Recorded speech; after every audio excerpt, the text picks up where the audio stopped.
Greetings everyone. Welcome to the podcast 1000 Plus Concert. My name is Avri Levitan. I am a musician, violist, and a pedagogue, and the co-founder and artistic director of Musethica. In this podcast, we will enter the mystery world behind the learning process of music performance. This podcast is part of the Creative Europe Project 1000 Plus Concerts created by Musethica and 9 European partners. We would like to touch different aspects of the education of young musicians in the field of interpretation and to discuss the different elements of a musician preparation and performance with the emphasis on classical music teaching in higher education institutions. My first guest today is Professor Johannes Meissl, violinist, chamber musician, conductor, teacher. For more than 20 years, Johannes Meissl has been a professor for chamber music at the MDW, University of Music and Performing Arts, Vienna. Now Vice-Rector for International Affairs and Art, he is also artistic director of ISA International Summer Academy of the University MDW, artistic director of ECMA European Chamber Music Academy. He has been involved with Musethica for almost 10 years now. With Johannes' support, the Musethica program is now an official part of the curriculum of MDW, I will say it in short, University of Music and Performing Arts, Vienna. Thank you, Johannes, for joining us today. I'm happy to be with you. Before we start, I would like to take just a few moments. It's our first discussion, first episode, in short to describe what is Musethica. And this is the background that brought us to this podcast. Musethica is an education program for young musicians in the field of classical music interpretation and performance. The method in general is to integrate the live performance element to the studying program, and as a result of that, to bring yearly hundreds of free of charge concerts to our local community. In general, the model works like that. The selected young musicians has the opportunity to participate in a week-long session accompanied by a mentor, which during this week they will prepare the repertoire they wish to perform, either as individual musicians or in chamber ensembles, coached by the mentor, which often will join the musician and perform with them. It starts with 2 days intensive preparation, and later they will have an intensive days, 6 or 7 days, which they will perform this repertoire they learned with the mentor, with the tutor, between 10 and 14 concerts during a very intensive week. 85% of this concert will be performed in social institutions, special education schools, adults with different disabilities, mental and physical, psychiatrical hospital, as well in closed department, prisons, Center for the Homeless, Center for Refugees, schools and kindergarten, women's shelter, drug and alcohol rehabilitation center, and many other places where music usually doesn't exist. The week is in a course format where the concerts themselves are an important part of this course, and the mentor and the tutor during this course giving his or her feedback to the musician after each concert and giving lessons during the week. This is a little background of understanding what Musethica is. Johannes, maybe you could start telling us your first contact to this program and your first experience. Well, thank you, Avri. I was, as I always am, open to have a new experience. Before I joined for the first Musethica session, I vividly remember it was in Zaragoza, in Spain. I couldn't really totally envision how it would turn out, but I agreed that we would give it a real try, and I remember I brought 2 very advanced string quartets to this session. And my, I would say, decisive experience during this week, which gave me anyway a lot of very impressive experiences, was that one of these quartets, who was, I would say, quite anxiously preparing for an international competition, all of a sudden made a total switch to their playing attitude during a concert in a school for kids with special needs, with intellectual disabilities. And it really made the decisive difference for their playing. And a week later, they won the first prize at this competition, which may be also a coincidence, but it very strongly gave me the feeling that this is something that I would have to pursue more intensively, and this I did. Yeah. Okay, that's great. I must say that everything could be coincidence, but we are now after 12 years of this program, and we saw these cases quite a bit.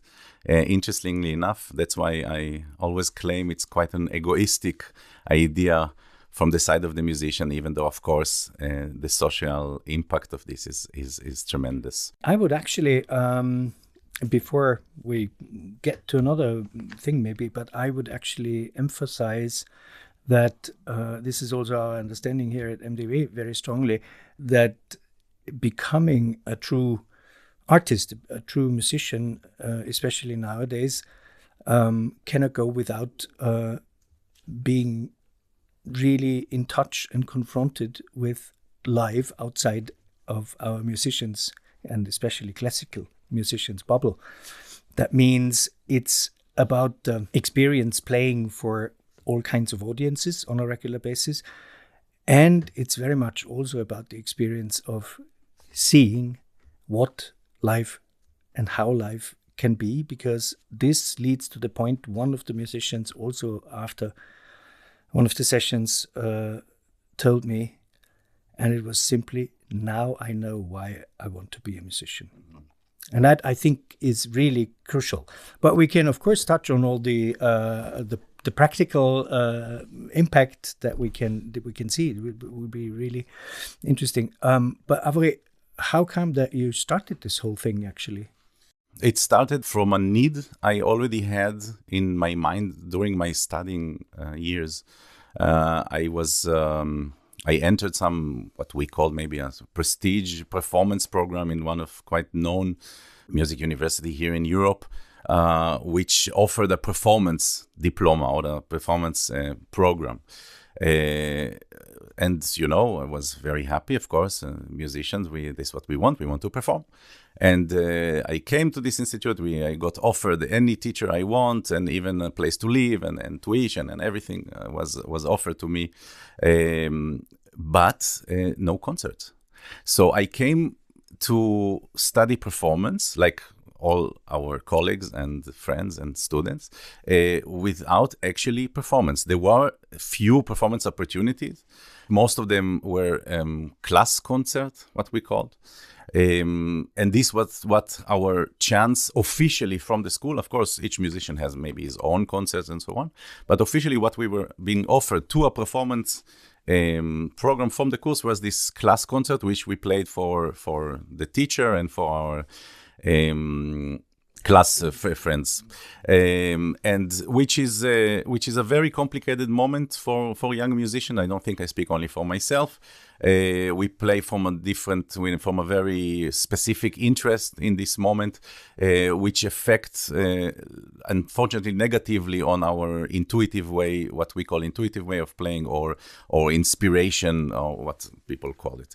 And then later, a few years later, I became young professor in Spain, and I just started with my class of viola and chamber music, and I started to try, after working with the young musicians on certain repertoire, to try that they will not play now to us, to the teachers and to the class, but to some people from outside. I even opened the window. It was in quite a strange, I would say, neighborhood. When strange, maybe it's a weird word, but let's say that we had a lot of crime and other problems, and I just opened the windows, called few kids inside, and to listen to a Kodai solo sonata for cello. And I noticed that immediately many elements that I was trying to reach with this specific cellist worked fantastically in a very fast time when he played it to people outside of the walls of the university. And then I tried to do it more and more, and I thought, okay, this should be actually a model in our music education for performance. This should be part of our curricula, not for everyone, and we will speak about this later, but for those that could already play a concert. And there are not too many of those, even in the university, but yes, there are some numbers. And then I met a wonderful woman, Professor Carmen Marcuello from Saragossa, not non-musician. She's a professor of economy, and I told her the idea, and we came up with a model. And I started to take my class to concerts in special education school, as you've been, to prisons and to other places. And again, what I've seen, and I'm saying it as a musician, before we go into the social element, for different reasons, a really tremendous progress. So the idea was from me being, if I go back to this word egoist, to my students at the time, to whatever I can do to make them better musicians. You could also say better people if it affects the music making and so on. And exactly what you just said, after the first week it happened, I called everybody and we were sitting and asked them, what do you think? Please tell me your honest opinion.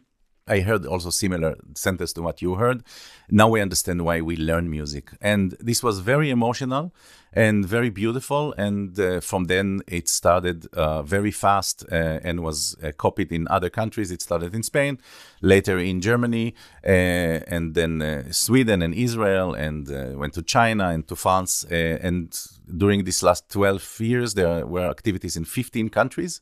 Already 4,200 concerts played. Around 650 young musicians and ensembles that participated, and around 80 tutors, mentors, what we call.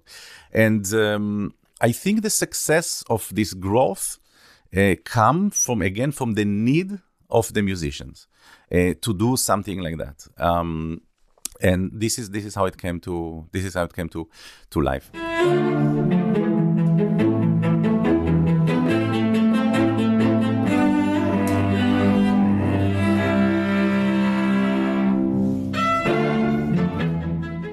I want to ask you, you mentioned the quartets that play there in the special education school.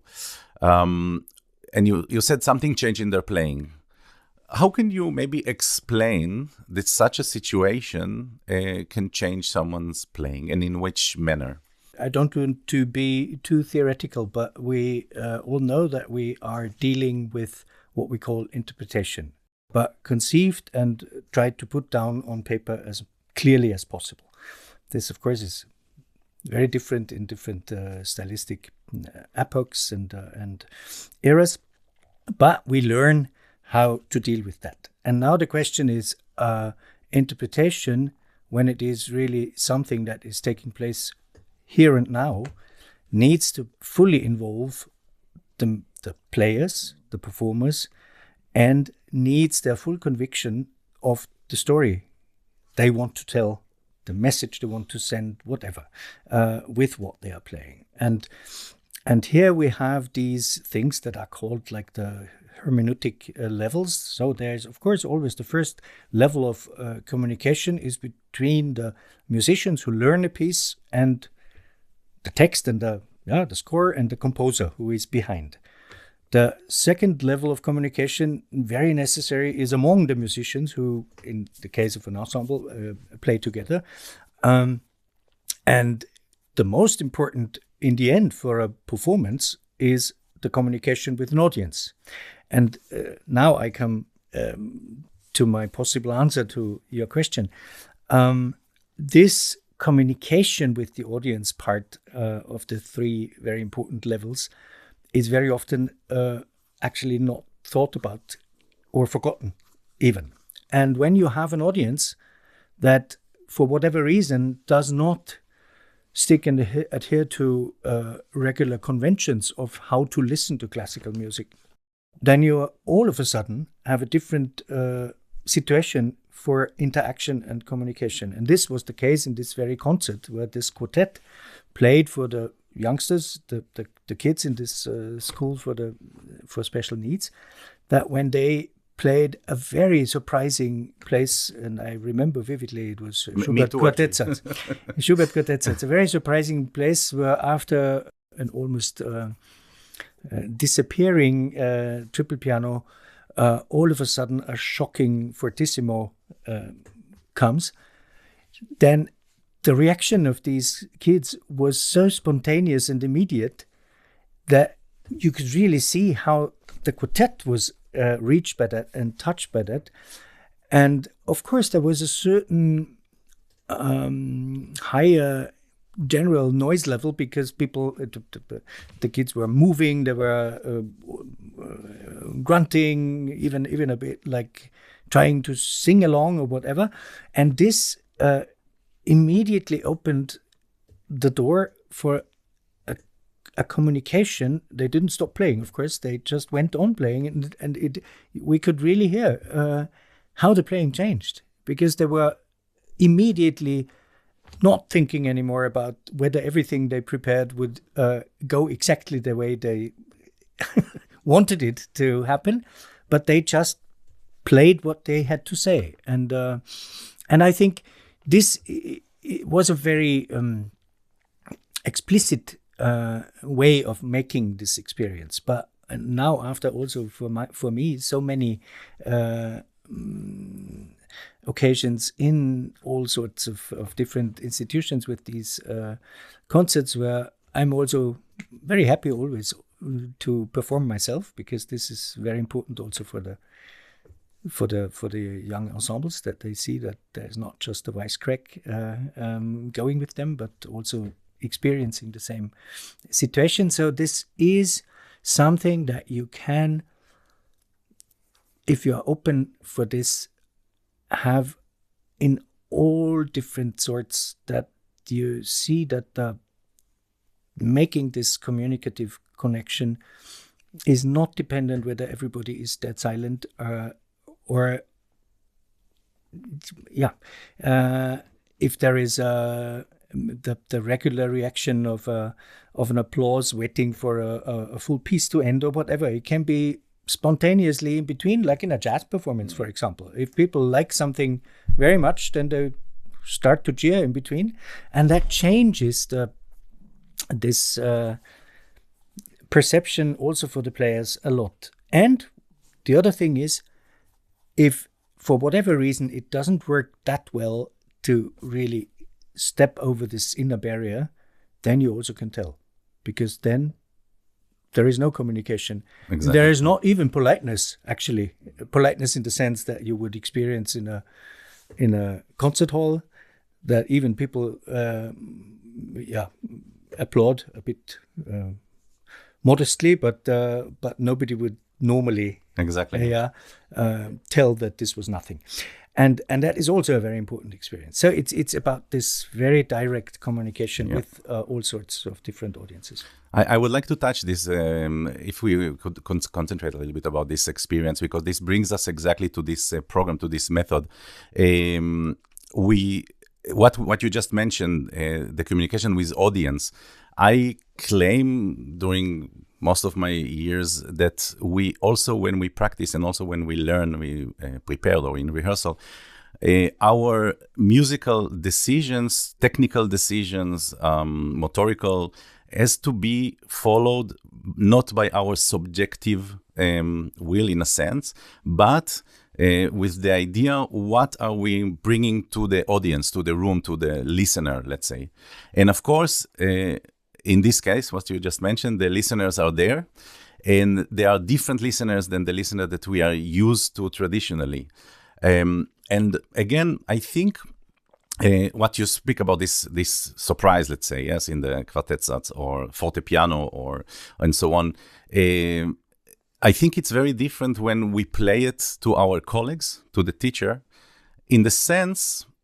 Let's leave the interest right now in the head of the musician, which I will also touch in a moment, in the sense that I think we are a little bit more tolerant than the audience that we have in Musethica, in the prison, in the psychiatric hospital, and so on. Why? Because we know the music, So we have it already in our brain, this forte piano. So if it's not enough forte piano for us, we somehow feel it as we do with vision and so on.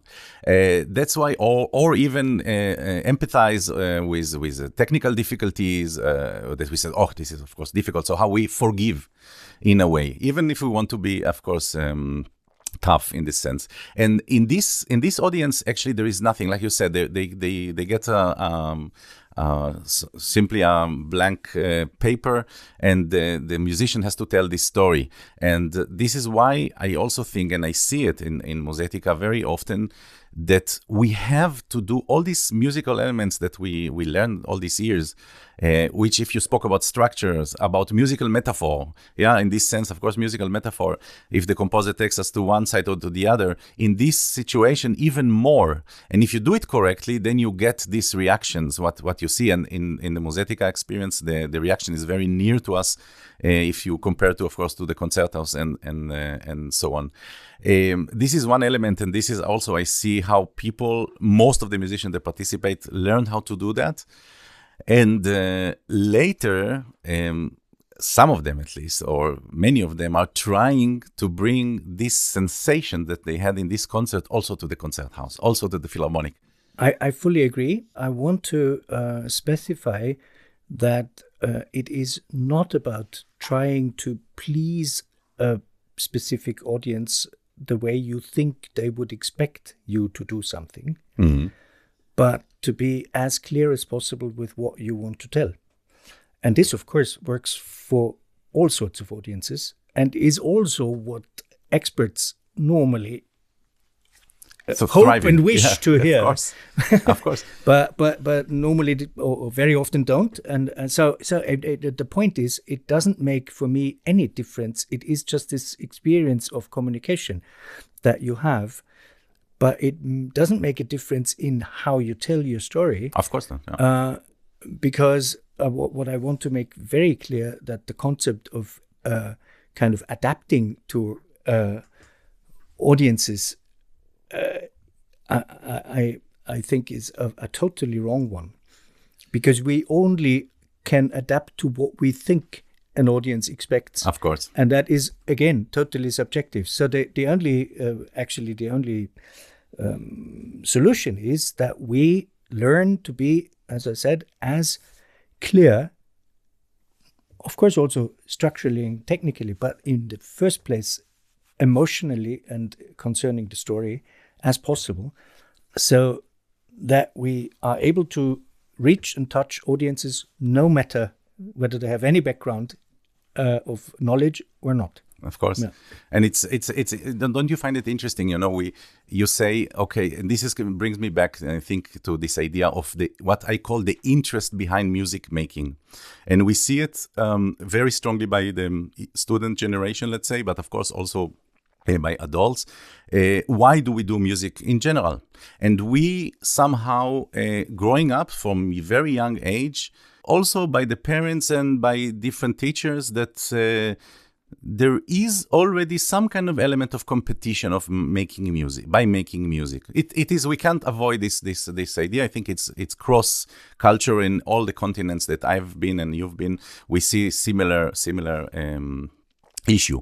And here you come to these places, you come to the prison, to the psychiatrical, and suddenly these elements are not there anymore. You don't have to impress, or like you said, please, which also I would like to understand what it means to please, because of course I know what you mean, but then it's also not important what is your name, and it's not important if yesterday you won ARD competition, or you played in the Philharmonic, or even if you are beautiful or not beautiful, which is unfortunately today quite also important element. The only thing that you have a moment for 1 hour to create pure music and to connect to these people. There is no any more interest than that. And to add for that, it's also, we have this, what you just said before, to see what other people's life situation.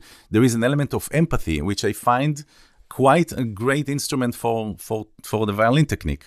And I'm not saying it sarcastically, because when you are playing from the interest of winning some note by the professor, or winning some competition, or comparing yourself, I'm worse or I'm better than my classmates, and so on. All these things affect tremendously our technical abilities, and of course our.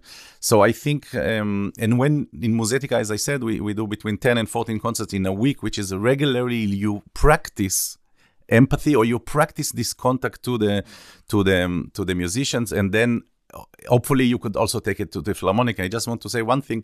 I remember one of our teachers, wonderful cellist, very known, played Brahms sextet, first sextet in a refugee center in Stockholm, and somebody sent me the video on the phone, and I looked. He always played wonderful, but this was something so special. I really, and I know him for many years, and I called him. I said, tell me what it was beautiful. And he said, you know what, I've never played with all my heart like this, like I play today. And I hope in 2 weeks he had to go to play solo with the Berliner Philharmonic. I hope I take this sensation today and I will sit on the Berlin Philharmonic stage and do the same. And this brings us to this idea. Why, actually? Why do we come with pleasing or the feeling of critics from the public? Is it really? And it's nice to get away from that. I could add a very dear friend of mine, a theater director, used to tell his actors, the public is not your enemy. Yeah. No, maybe let me clarify. When I used the word pleasing, I meant it in the way that we have expectations in which way somebody imagined will want to hear what I play. Mm-hmm. And that's much too complicated. And anyway, necessarily subjective. So the only chance is to leave these considerations aside. That's the same thing I, of course, also tell all my students when they prepare either for an exam or for a competition. Don't think about what you would imagine is expected from you. Try to be at your personally very best. And this we work on. Yeah, that's one thing. And the other thing, I think, because you mentioned empathy, and empathy means also necessarily eye level. And eye level, I think, is extremely important. So there is no place for any condescendence or a feeling of superiority or whatever. And that is not only a necessarily humbling experience as a human being, mm-hmm. but it actually is the basis for true communication. And exactly. that also true musical and artistic communication. So this empathy and eye level thing, and also I haven't mentioned it so far explicitly, but this is one of the, for me, most important parts also, that every performance is a performance that is fully important. Exactly. I was about to touch this. Fully important, no mm-hmm. matter mm-hmm. where and for whom, because as soon as we play something that is hopefully dear to our hearts and our very personal thing, and we are prepared to also openly share what we feel with others, then it doesn't matter who, where. If it's a ward in a hospital for children with cancer, and it's just a couple of people, or if it's a large room in a prison for people with life sentences, no matter. But you can't avoid. This is also a part of our education, a problematic part of our education, that there is a phenomenon that we are growing on. Important concept and not important concept. And this was with Musethica exactly. Thank you for putting light on that. Within every concert is there is no unimportant concept. Exactly. As long as you take the instrument and you touch it is important. I think again, it's something I see it, by the way, also sometimes with the teachers. It's so deep in us that there is one important, one not important. Of course, when it's important, then you play worst.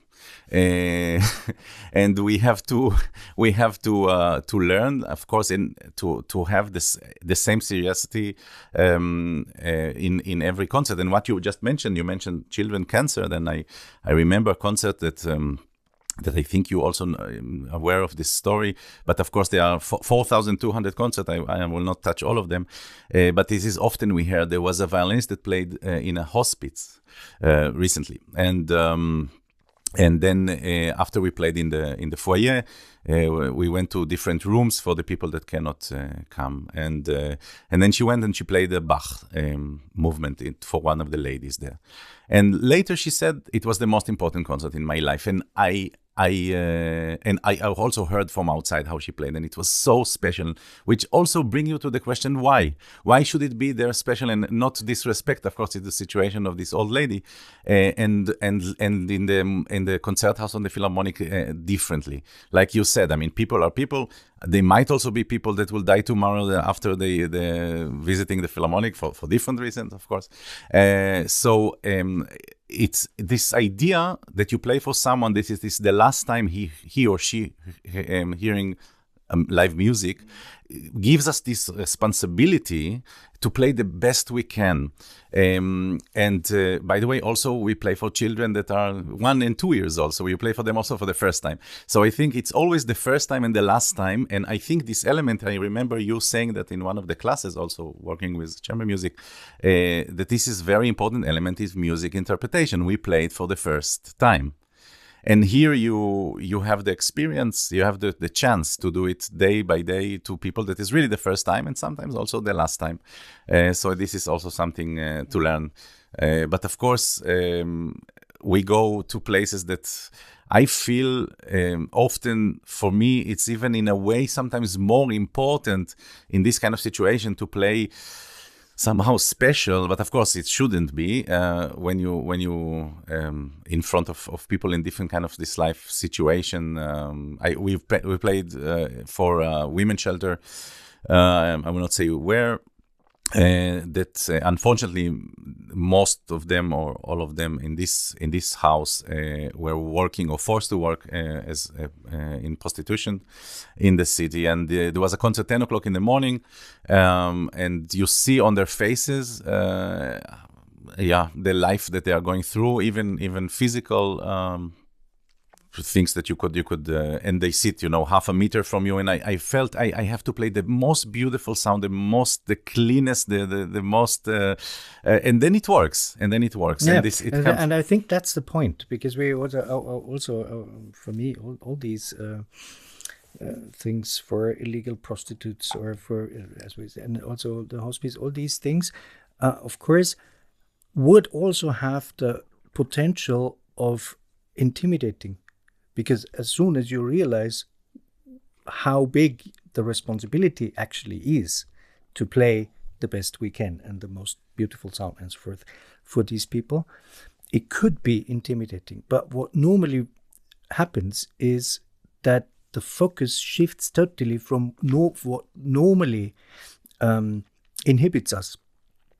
Because what normally inhibits us is this questioning whether what we just play is as good as we played it during practice or whatever, or what you already mentioned, this competitiveness, and is it better than others and so forth. It's totally irrelevant things actually, but they have the potential of inhibiting us. Interestingly enough, taking on this responsibility as a potential for the moment, and also in this communicative exchange that of course is much easier felt than in a large concert hall where you have to look for people, actually has normally the potential of freeing us. Exactly. And this freeing us brings us also to another point that I find so immediately not only immediately but also permanently most necessary, is that we understand that what we are doing is playing. It's not delivering. It's not working in front of people. It's playing. And playing means that there is an openness to how it happens now. Exactly. Yeah. And not the wish to repeat something that you have done this way already 100 times, securely or whatever, but that it is happening now. And with this, that is my strong conviction, and also experience has told me so far. With this, we have the potential to ensure interesting classical music in a very broad way for all times, in a way. Absolutely. Yeah.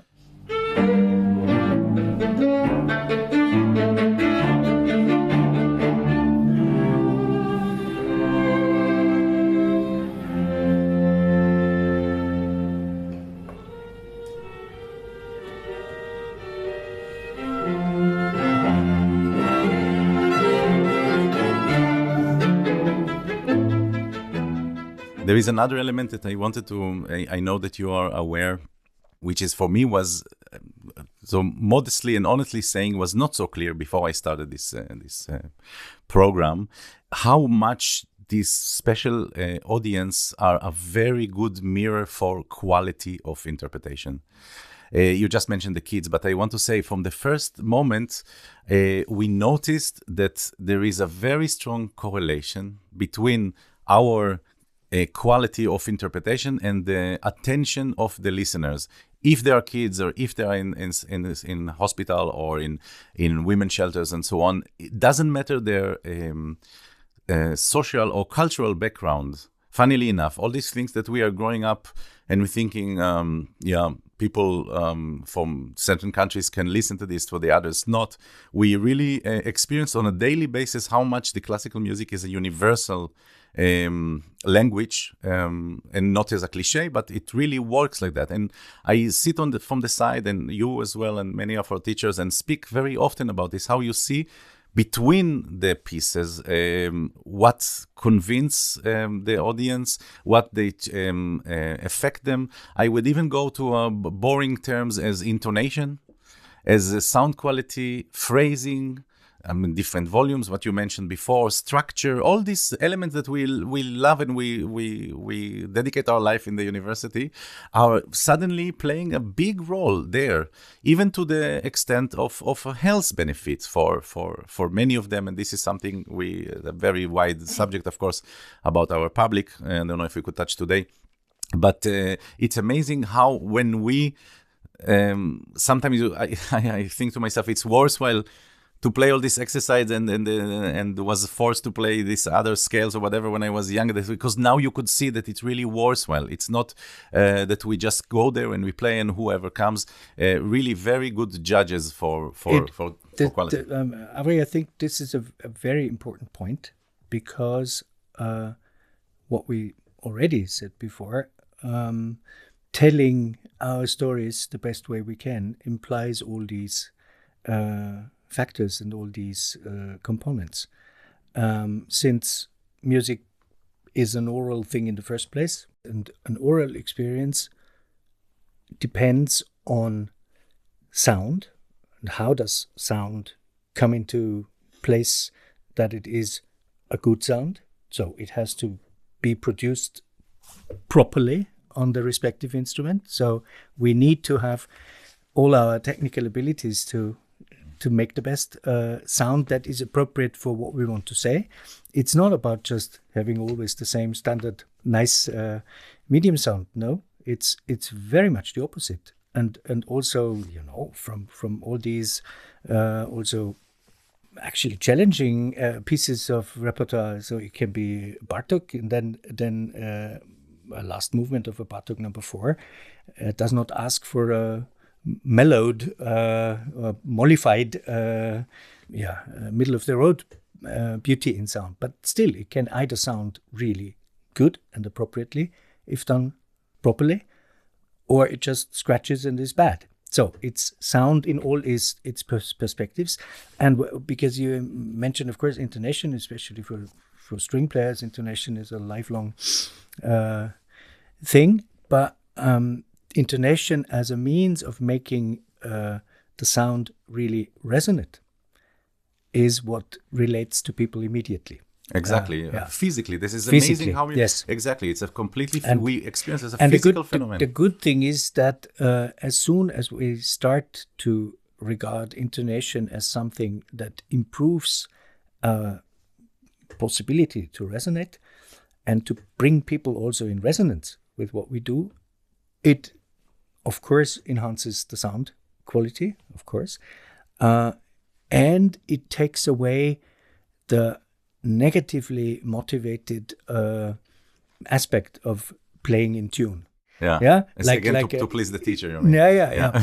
So if we want to play in the best resonance we can reach, and we will not touch about the complexities of intonation now, but in the best possible and achievable resonance, then playing pure or in tune is a direct motivation that again is actually more freeing than thinking to avoid being, for whatever expectation, out of tune. It's not avoiding something, it's of course, going for something. But it's exactly, Johannes, it's exactly that. You said, what are we doing as interpretation? We take a text of somebody else and bring it to somebody else. But if you speak about intonation, and I will also touch another element, but if you speak about intonation, it's the language. If we speak about the main stream, let's say, of classical music, and all the master composers use the language of, let's say, for example, if it's harmony, also you mentioned Bartok, but it's also different, which functions on physical phenomenon. And again, I'm saying, when you play it very often in university or in for musicians, the musician already a little bit imagine how it should have sound, because it's in our brain, this accord going to this accord and so on.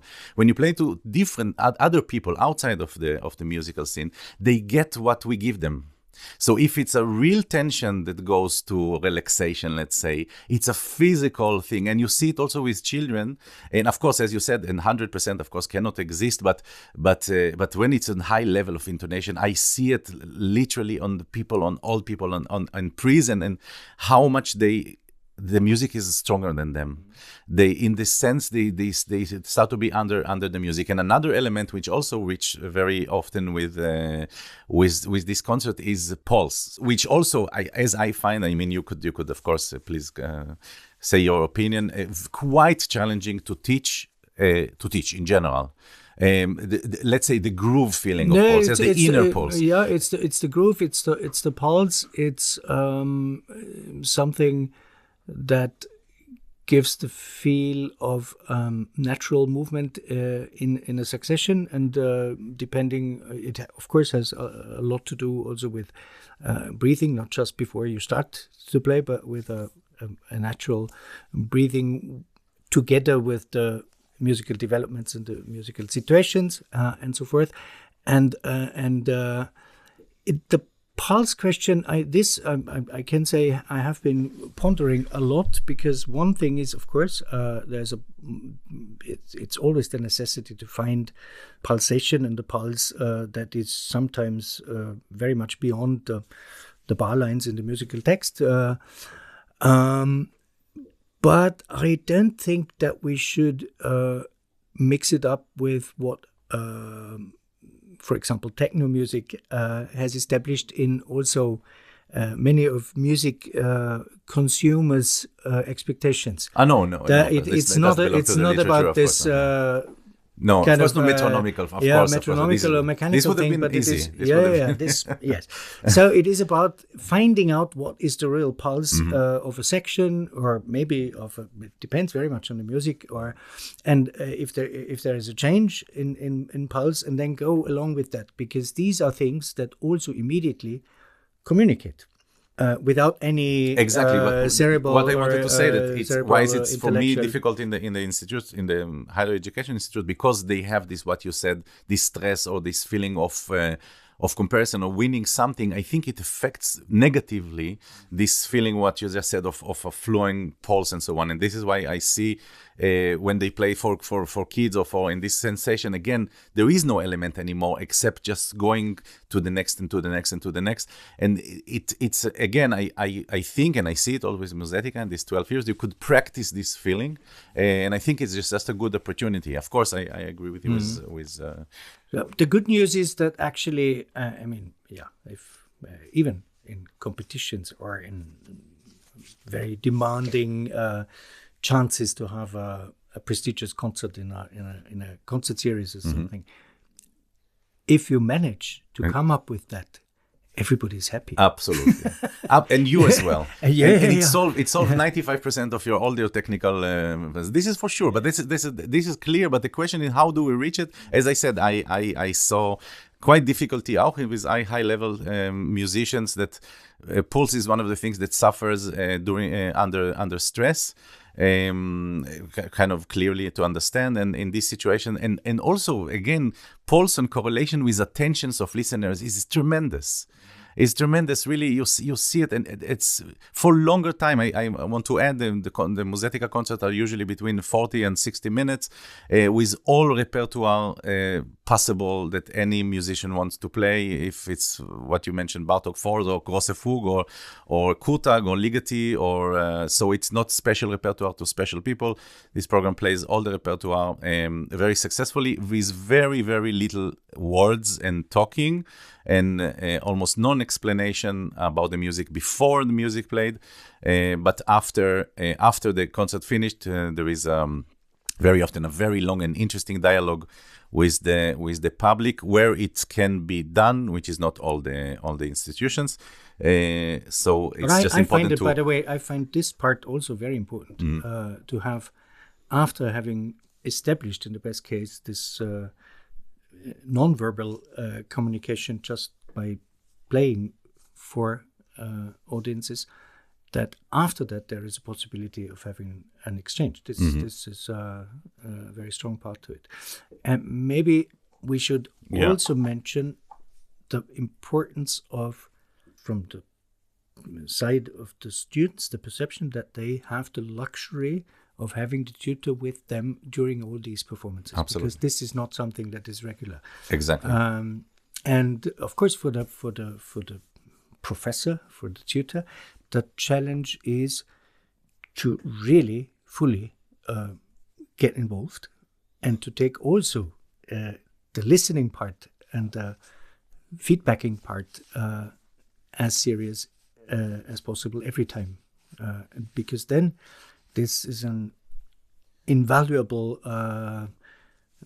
chance for not only having input but also exchange with the students. Absolutely, sometimes a week. Absolutely, sometimes I thought. Sorry to interrupt you. Sometimes I think, of course, this program was born to help young musicians, but I see during these 12 years, it helps tremendously also the tutors, the teachers, to learn on themselves what is actually this specific student needs. Because you see it live, you don't see it only in your studio in the university, you see it what really happened now in front of audiences. And often I see some teachers, luckily we have wonderful tutors that say, don't practice anymore. Go today, take a book, go to the park. For in certain situations that or the other way around. Yes, please. Yes, you have to do. So you see. I think that the teachers also learn what is necessarily, because many things can happen in the class that they're not reflecting on the life situation of concert. And here you see it. And I think also the teachers, the level of the young musicians are very high in Musethica, and I think it's challenging also the teachers to also behave to be prepared and to sit next to the musician. And to the young musicians, I think there is another element sitting next to these people that they, let's say, professionally respect, and seeing how they take every concert very serious. And I think this is a great lesson. Not okay. Let's go now. We were in the Musikverein, and then we'll take it now. It is very serious. But now we will go to these people that we don't know, and we don't know anybody that knows them. Actually, most common, and we take every note very serious. So it even comes to the point. This you also, of course, know much better than me because you have done so many more Musethica concerts than me. But accepting everything of this, then you can also feel it with the pre-concert rise of adrenaline level. That's very interesting, because so also even for the musicians, the students, and the coaches who also share the same experience, it is in a very short time normally, because you don't have a full day. You have a transport going somewhere, then you're in a new situation. But then when tuning and warming up and knowing in 10 minutes time the performance for this class or for the whatever people is going to start, you see that the same thing is happening that always before a proper performance happens. That it's maybe not nervous, but the adrenaline level rises considerably. And that I also find very important, because this makes what happens then really valuable for everybody. And this eye level thing between the students and the teachers, I also find very important. So it's eye level for all sides. Exactly. For all sides. Yeah, it's actually it's true that it brings the musicians. We heard that a lot of feedback from young musicians that they said that they don't feel concurrence in the Musethica sessions, because the same profile of young musicians going to also different kind of festivals, and they meet each other there, and they mention it somehow. And it's, for me, I find it always interesting actually why you just met the same people in another, because I think this is exactly what you said. You go to this social institution, and then you forget about these elements that disturbs us together, and suddenly everybody is together. Nobody cares. You see worse situations. Yes, yeah. And I think maybe this is something what we just experience within bubble settings, no matter whether it's classical music or not, is that there is a lot of what I would call secondary motivation to improve. And the secondary motivation doesn't play a role if you play for a women's shelter. So what is the secondary motivation? Secondary motivation is I get more money. I get invitation. Yeah, I maybe rise within my social environment in being respected. What all these things that necessarily play a role for people coming to the decision to do this for a lifetime. But I think it's all these things. Yeah, it's nice that you say second motivation. I unfortunately secondary. So the primary motivation, just to be clear, the primary motivation is the love for the music, of course, and the love for doing it, and the love. Third one, the love for doing it for others. Yeah. Also for oneself. I mean, if I love something, I'm happy for every second I can be with this, what I love. But it's also the love for sharing this and doing it for others. And if this primary motivation is strong enough, then normally other things I'm sorry, I have to. It's very interesting what you say. I'm just to be very realistic and honest, and this is what we will try to do here in the podcast. This, what you call secondary motivation, I find it's in many cases to be the first. And I think nobody will deny what I just said, that if this is the truth, and especially with younger generation, for different kind of reasons. Also today it's different, maybe with the social media and so on, but that affects. But I think it's exactly what you said. Actually, this motivation should be in the background, or even so, because it's not relevant for any performance. And you're right that it doesn't exist in this. It is like it used to be in sports. If you think back to the whole Eastern Bloc, the Soviet system or whatever in Asia, that being excellent in something is for the purpose of course. being able to Of course. Get out of the regular limits or whatever. Of course. Also socially or in terms of. But I think in sport, it actually, if Carlos Alcaraz will start thinking of how much he needs to, He how will much not pressure, hit he the will next, never hit strike. exactly Yeah, of course. the things that you should forget, because, and it's similar to music, because also in music the motorical movements are intuitive, as in tennis, and we react in a very fast. So all this motivation, what you call, definitely affect negatively of. Maybe I would try to finish this very interesting first talk with two little examples that happened recently. Is one of them is there was a cellist that played with us in prison, and after playing very big chamber music work that we did there, Schubert Octet, she was asked by one of the prisoners if she could play some Bach. So after we finished the 1 hour concert, she was sitting in the front of everyone and played Prelude from the third Bach suite. And 3 days later, she went to an audition for an orchestra position, and she got it. And she had to play also the Prelude. And then the group of WhatsApp still will exist. And she wrote in the group, I was sitting there in the audition, I closed my eyes and I imagined I'm playing in prison. And this was also one of these exactly success, to take these special moments to audition, which is not a most pleasant moment for a musician. And the other one that happened also in prison, that we played the Mendelssohn Quintet and Dvorak Quintet both. And one of the prisoners stood up between the movements and said, hey, in English, I went, hey, what's going on? You make me feel sad and happy in the same time. And I thought, this is a great compliment for us. So, Johannes, thank you very, very much for this very eye-opening conversation. And I would like to thank all of you for listening. Actually, thank for listening is something that we say after most of our concert in social institution to the public, because listening is an important, crucial part of music making. Without listener, music wouldn't exist. So thank you all for this. You'll find all the information and links in the show notes, including more about our guest, upcoming episodes, and the 1000+ concert project. Thanks for listening, and I'm looking forward for the next time.